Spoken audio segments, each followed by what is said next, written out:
ลังหนีโกงครับพี่น้องนี่ขั้นเบ็ดบรรยากาศครับเฮ้ยไปใส่เบ็ดครับผมนี่แม่โอ้ยพี่เห็นหลานมานี่เห็นนี่ครับเดี๋ยวออกเบื้องไอ้โน่อีกคนมึงนี่โอ้หลายแท้เก็บเอาจ่ายขี่เดียนพูดดินี่ตัวนึงนี่เงี้ยขี่เดียนครับนี่พูดดิตัวนึงนี่กับเด็กน้อยภูริครับมีบ่นี่ย้อนใจคุ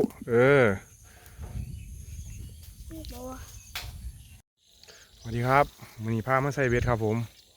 อยู่หน้าดูงามครับเอานี่มิดไม้เด็ดได้ครับตรงนี้ครับผมบรรยากาศกับย่ามแรงหาโมงครับเบิ่งเอาที่เขาสีใส่ครับผมเป็นหน้ายาหน้าปูนะครับหน้าลุ่งครับปูเอาบอกไงครับผมเป็นเขากระลังงามครับนี่ครับเงือเป็นขี้กระเดียนครับผม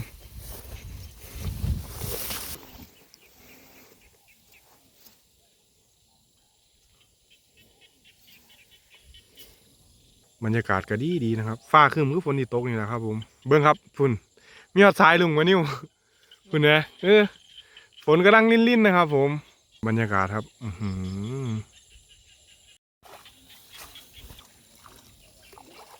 เบ็ด45 ลังครับวันนี้เสื้อกรีดย่างดี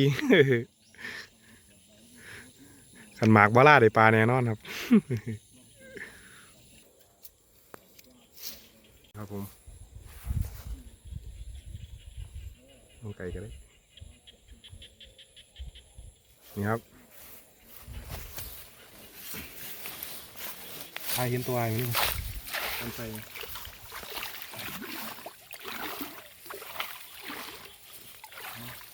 ม้านละลังหนึ่ง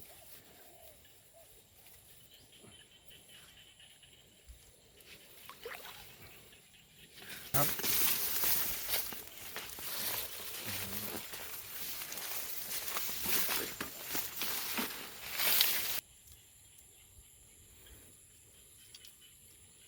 ขี่กระเดียนกันได้ขี่กระเดียนหน้ามันจะดีแห้งนะครับน้ำมันแห้งไม่ดีทำอะไรมันสูงแห้งนี่ละนี่นะครับผมใส่ฟุตละฟังเลยนะครับผมนิ้วใส่ฟังนี่ครับผมนี่ใส่ฟังพี่ครับผมนี่ครับเบ็ดที่เขาใส่แล้วบางหันครับ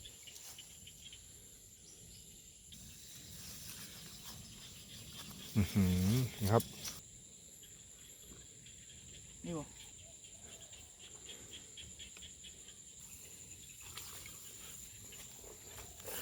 นี่ครับผมหวานเจี๊ยบ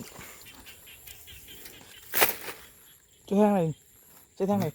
นี่ครับเสียบพีกระเดียน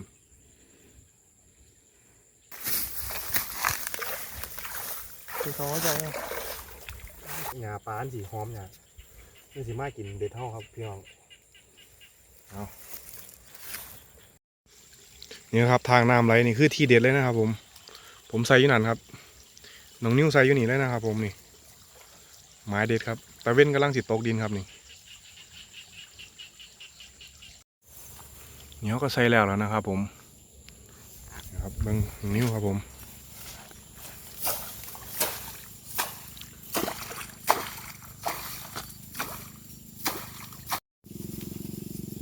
ครับน้องนิ้วใส่แล้วครับผมนี่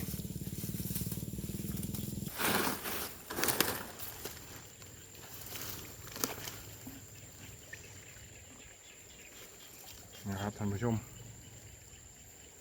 ก็ใส่มาหลายลังแล้วนะครับ20 กว่าลังแล้ว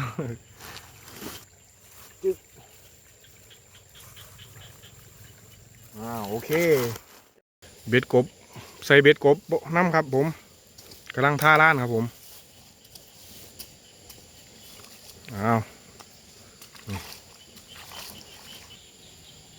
ท่าล้านไว้ยังสีนะครับผมดินมันจะหอมนะครับกบมันก็จะมากกว่านี้ดินไหมนะครับก็เสียบ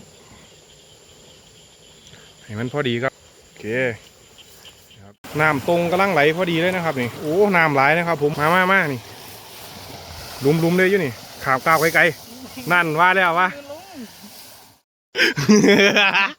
นี่ครับมีคนตกคู่ครับผม อ๋อลงไปยัง โอ้พี่น้องครับทางลึกนะครับนี่อู้ย่ำไปยามเขาจะไปยามอยากทีนิ้ว ปล่อยไปเองหรอ บอกเอาคูน้ำใส่ยัก2 หลัง 3 หลังเลยนี่นะครับผมให้น้องไปใส่ครับนี่ครับผมบรรยากาศครับบรรยากาศก็สุดยอดเลยนะครับผม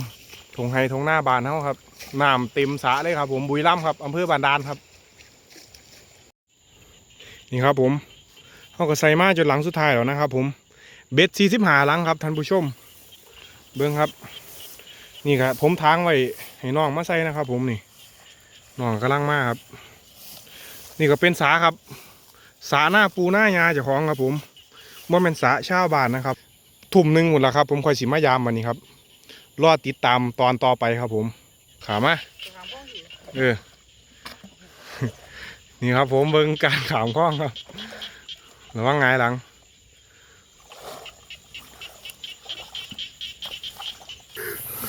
เตือน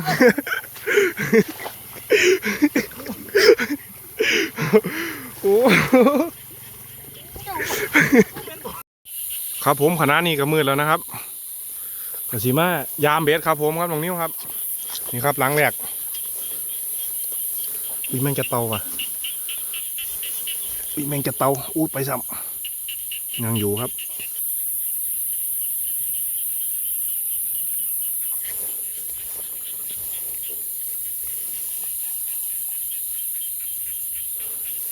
นี่ครับหลังหนึ่งครับโอ้เหงื่อยังเหลืออยู่ครับผมหลังนี้มีปลาหน่อยมาว่นอยู่ครับผมนี่เดี๋ยวก็บอกพ่อแม่มันว่าครับยังเหลืออยู่นะครับนี่หลังนิ้วหลังหนึ่งครับ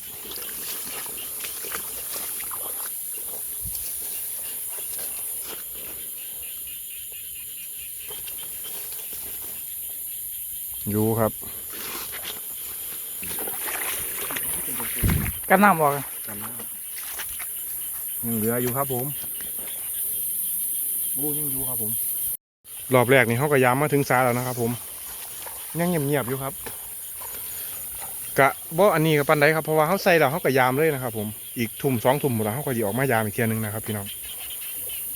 เอาโอ้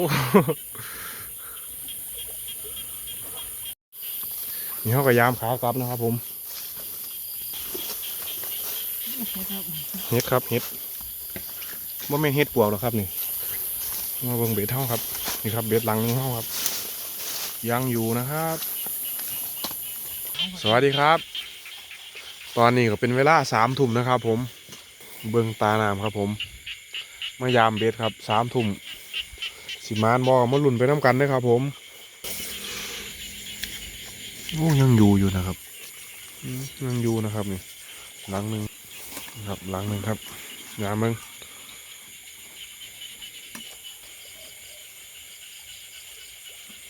นี่หลังหนึ่งครับผมโอ้เงียบ่หล่อนได้ปะนี่ครับนี่ก็เป็นไม้ขางสาเฮ้านะครับผมยังเงียบอยู่นะครับยามมากกับไก่สีสุดเลยนะครับพี่น้องกับน้องครับนี่ครับห้องสีเตียนหีเตียนนะครับผม จอมไว้ เอากันงานเด็ดครับยังอยู่ครับผมโอ้ยเห็นบ่พี่น้องถือบ่อล้างนั่นมานี่กับขามน้ำครับอุ้ยเลือกบ่เป็นปากซานะครับขามไปใส่เบ็ดฟังพุ่นครับอึบขามมานี่เขาก็ยามคากลับเลยนะครับท่านผู้ชมเงียบแห้งนะครับโอ้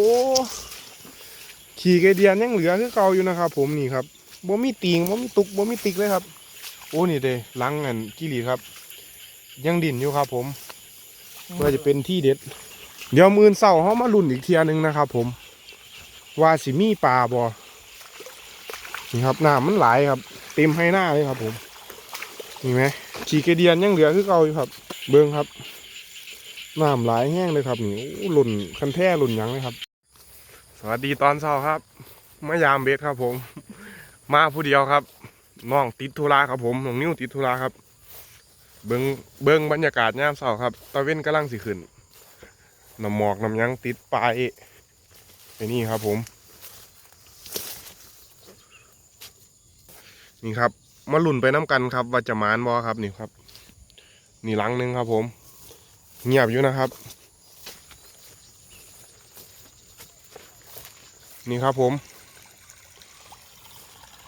น้ำยังหล่นอยู่เลยนะครับนี่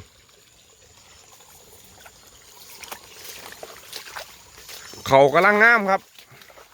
น้ำกำลังมากครับผม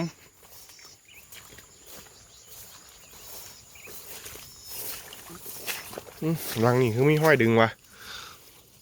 โอ้ยังอยู่นะครับหลังนี่ก็อยู่ครับผมนี่ก็หลังหนึงครับพี่น้องเงียบนะครับสงสัยว่ามีปลาครับผมนี่เอ้าหลังนี่ปลายเบ็ดโกงนะครับผมนี่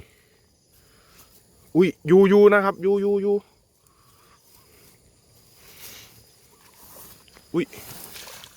อุ้ยแม่ง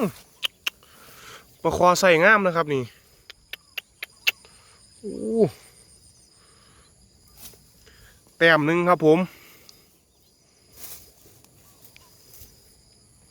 นี่ครับนี่ผมกับยามาได้20 ลังนะครับนี่ใส่ไว้45 ลังครับแต่ว่าได้ปลาคอตัวหนึ่งครับผมปลาคอพ่อปนดีๆนี่นะครับเดี๋ยวเราจะไปยามกันอีกเลยนะครับผมมาลุ่นไปน้ำกันครับว่าจะมานบอนะครับนี่ครับหลังนี้ยังเงียบอยู่ครับผมเอ้าเบ็ดหลังนี่โกงครับพี่น้องนี่ขั้นเบ็ดปลาสิอยู่ปะเนาะคือโกงครับแท้โอ้ยปลาอยู่ปะเนาะขันปลาอยู่นี่มันต้องตึกไหมโอ้เศร้าไปเห็นหมากเบ็ดแล้วครับนี่โอ้บ่คือครับปลามันหลุดแล้วครับผมนี่ห้อยดึงซื้อเสียดายนะครับผมหลังนี่เดี๋ยวเนาะครับมานมาเนาะโอ้ยังเงียบอยู่นะครับหลังนี่ถอดเบ็ดออกมาครับผมกลับบ้านเขาครับ7 โมงแล้วมื้อนี้นี่ครับห้องกระยามแล้วนะครับผมแต่ปลาคอพ่อปนตัวนึงครับยามมาเมื่อแล้วนะครับ45 ลังครับผมก็จะกลับบ้านแล้วครับมื้อนี้ก็ขอจบซ่อมนี้ครับผมฝากท่านผู้ชมกดติดตามไว้ด้วยครับผมสวัสดีครับกลับบ้านแล้วครับ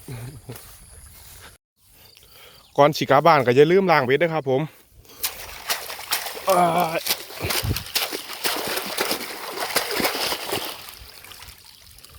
เรียบร้อยครับ